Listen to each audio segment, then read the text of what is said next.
लोगों को भगवान पर विश्वास है? फिर से कंफर्म कराओ। अब ये बताओ, आप में से कितने लोगों के जीवन में चिंता और टेंशन है? जिनके जीवन में टेंशन है, चिंता है, डिप्रेशन है, वो हाथ उठाएं। आज दूर ना कर दिया तो फिर बताना। आज जिनके टेंशन चिंता है हाथ उठाओ फटाफट। जिनके चिंता और टेंशन है, आज के आज मिटाऊंगा आपकी चिंता और टेंशन। हाथ उठा के पहले बताओ, हाथ उठा लो फास्ट। चिंता टेंशन वाले लोग उठा लिए, चलो अब नीचे करो। आज आपकी चिंता मिटा के रहूंगा, आज आपकी टेंशन मिटेगी। देखो, चिंता मिटने की बात कही, संतों का दर्शन हो गया। तो आज हम आप में से कितनों की चिंता दूर कर दें? कौन कौन चाहता है कि हम आपकी चिंता दूर कर दें? चलो कंफर्म, आज करके ही जाएंगे। अब एक काम करो, आप लोग अपना जरा ऐसे मुंह फुलाओ, ऐसे मुंह फुलाओ फास्ट। मैया फुलाओ मेरी मां। अब ठहाका लगाओ सब लोग लगाओ। अब ये बताओ कि क्या मुंह और ठहाका, मुंह फूलना और ठहाका लगना, क्या ये दोनों काम एक साथ हो सकते हैं? जोर से।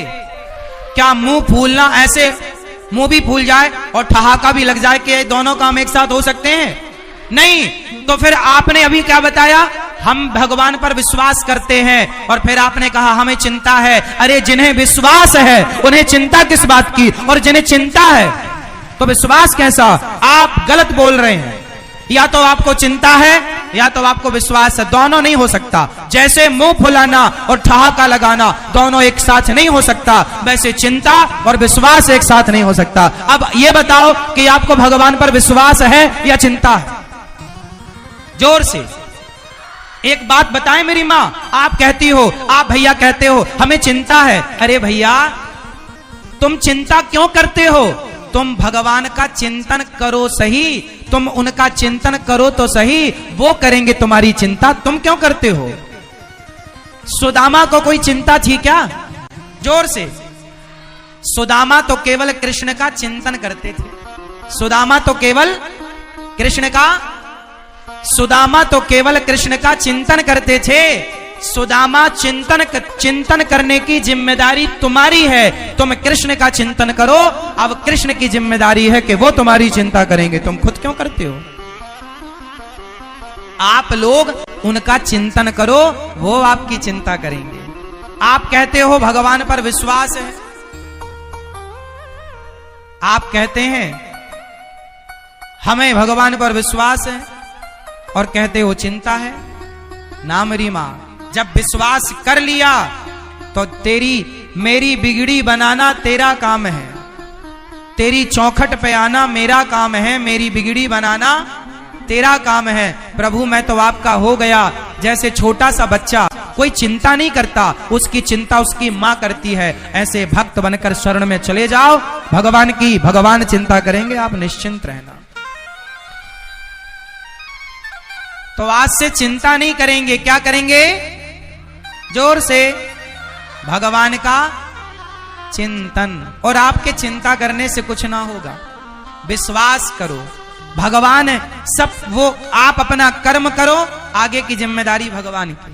विश्वास रखो भगवान पर, कर्म ईमानदारी से करो, फिर देखना चिंताएं मिट जाएंगी, आप सुखी हो जाएंगे। प्रहलाद जी ने कहा पांचवी भक्ति विश्वास, भगवान का नाम मंत्र जाप मम दृढ़ विश्वासा, पंचम भजन सुवेद प्रकाशा। भगवान का नाम किसके साथ जपना है? विश्वास के साथ। तो कितने लोग भगवान पर विश्वास करेंगे? और चिंता का त्याग कर दो। विश्वास है तो चिंता नहीं होनी चाहिए।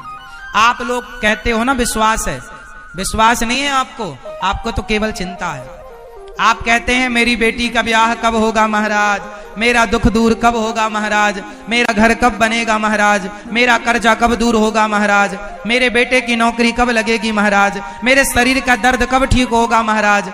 मेरी माँ, ये जो तुम्हारे दुख हैं, ये तो तुम्हारे दुख तुम्हारे कर्मों से मिलने ही मिलने हैं। इन दुखों को कोई माई का लाल दूर नहीं कर सकता। यदि संसार में आपका दुख कोई दूर कर सकता तो अब तक कोई कर देता। यदि दुख दूर कोई कर सकता है तो केवल भगवान दुख दूर कर सकते हैं। इसलिए क्यों किसी को पुकारना, क्यों दर दर की ठोकर खाना, क्यों ना भगवान के भरोसे रहना। आपका दुख कोई दूर नहीं कर सकता। बताओ, भीष्म पितामह भक्त है ना, पर बाणों की सैया पर लेटना पड़ा कि नहीं? हाँ या ना? अर्जुन भक्त है या नहीं? जोर से हाँ या ना? अर्जुन भक्त हैं, लेकिन 12 साल वनवास जाना पड़ा। तुम कितने भी बड़े भक्त हो, सुदामा भक्त थे, पर भाग्य में गरीबी थी तो भोगना पड़ा। जो तुम्हारे हिस्से का दुख है, चाहे हंस के उठाओ चाहे रो के उठाओ, कहीं माथा पीटने से तुम्हारा दुख दूर होता तो आज तक सबका दुख दूर हो जाता। इसलिए पागलों की तरह यहां वहां माथा ना पीटो, केवल भगवान के चरणों में विश्वास रखो। माथा पटकना है तो भगवान के चरणों में, हे प्रभु मैं आपका हूं, मैं आपकी हूं। यदि कोई दुख दूर कर सकता तो द्रौपदी का कोई दुख दूर कर देता, पितामह का दुख दूर कर देता। हमारे हिस्से का दुख हमें भोगना पड़ेगा। जो हमने कर्म किए हैं, अच्छे या बुरे, भोगना पड़ेगा। हंस के भोगे या, इसलिए भोगो। को न काहू को सुख दुख कर दाता, निज कृत कर्म भोग सब भ्राता।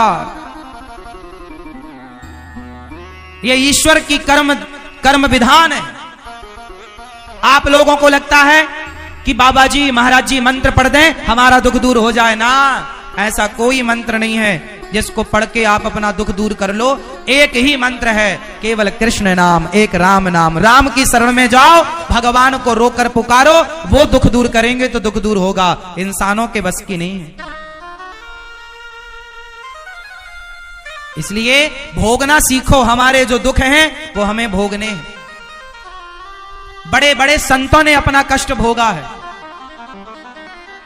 बड़े बड़े संतों ने अपना कर्मदंड भोगा है। भगवान राम को 12-14 साल का वनवास मिला, उनका ही अपना कर्मदंड था। माता सीता को वनवास मिला, जाना तो पड़ेगा ना साहब। फिर अच्छा ये बताओ, एक छोटा सा प्रश्न आपसे मैं पूछ लूं। भगवान राम ने माता सीता को वनवास भेजा, ये सुना है आप लोगों ने? अच्छा ये बताओ, माता सीता के वनवास जाने में कारण कौन था, जिम्मेदार कौन था? जब माता सीता रावण के यहां से वापस आई, राम जी के साथ रहीं और राम जी राजा बने, सीता मैया रानी बनी, उस समय एक किसी धोबी के कहने से भगवान राम ने माता सीता को निकाल दिया। क्या किसी के कहने से राम जी ने सीता मां को निकाल दिया? क्या ये राम जी का निर्णय और न्याय सही था? उत्तर दो, सवाल है आपसे। क्या किसी के कहने से अपनी पत्नी को निकाल देना सही था? उत्तर हां या ना में। मां, मैया, भैया ध्यान से सुनना सरकार, बहुत गंभीर बातें आपको सुना रहा हूं, सुनिएगा। बताओ, राम जी ने माता सीता को वनवास भेजकर राम जी ने सही किया या गलत किया? या सही या गलत ये तो अपनी जगह है। ये बताओ, माता सीता के वनवास जाने में जिम्मेदार कौन था? उत्तर दो, कौन जिम्मेदार था? ये मैया बताएंगी। द्रौपदी? कौन द्रौपदी? धोबी? बताओ, माता सीता के वनवास जाने में जिम्मेदार कौन था? ये मैया कह रही हैं वो धोबी जिम्मेदार था। आप बताइए, आप किसे जिम्मेदार मानेंगे? उत्तर दीजिए आप। माता सीता के वनवास जाने में जिम्मेदार कौन था? उस जिम्मेदार का नाम बताओ। आप बताओ। कोई नहीं? ऐसा कैसे हो सकता है कि कोई जिम्मेदार ना हो? धोबी? कौन? उर्मिला? आप बताओ, मैया आप बताओ। चलो भैया लोग बताएंगे। कौन? माता सीता? ये मैया बताएंगी। इस तरफ की मैया बताओ। मैया टाटा। बताओ मेरी मां, कौन जिम्मेदार था? राम जी। इस तरफ एक भैया बोल रहे हैं राम जी। आज थोड़ा इस पर विचार कर लें। आज मैं जिम्मेदार को लाकर आपके सामने खड़ा कर दूं? सुनो फिर, मन लगाकर सुनना, एक भी शब्द ना गवाना, ध्यान से सुनना। आज मैं उस जिम्मेदार को पकड़ कर लाऊंगा जो माता सीता के वनवास का जिम्मेदार है। उस जिम्मेदार को आज हम आपके समक्ष पेश करेंगे। सुनो, कार्यवाही शुरू होती है अब। इसको समझने के लिए हमें अतीत में जाना पड़ेगा, पुराना समय याद करना पड़ेगा।